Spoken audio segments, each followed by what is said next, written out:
I'm Lucille. It's been a while since that fateful chain of events unfolded, but the memories are as vivid as ever. Sitting here at the lake house, watching my daughter play by the water, I'm reminded of the storm that shook our family to its core. It all came to a head when my father called, his voice trembling with disbelief. "You gave everything to her," he stammered. I could almost see the shock on his face through the phone. I replied calmly, "No. I gave everything to the only child in this family who knows how to show up." That was the culmination of a long, simmering conflict, one that had been brewing for years. Let me take you back to the day that shattered my heart. My daughter, Lily, was turning 8. I had planned a beautiful party for her. The house was decorated with streamers and balloons, and a cake with 8 flickering candles sat on the table.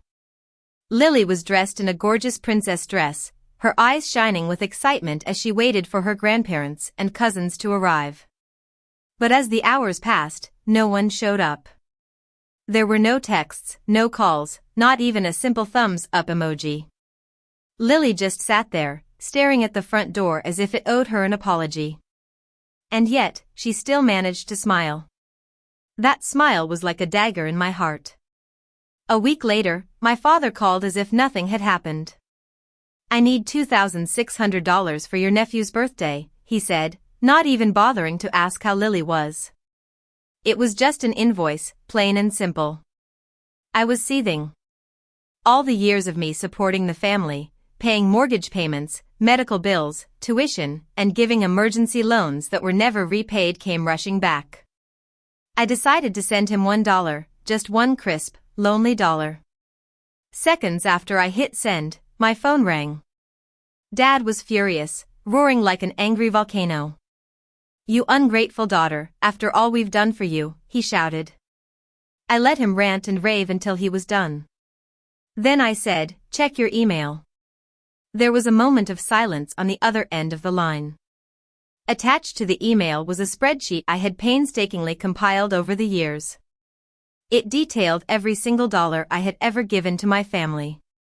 The grand total was $418,732. At the bottom, I had written, "Payment received this week, $1.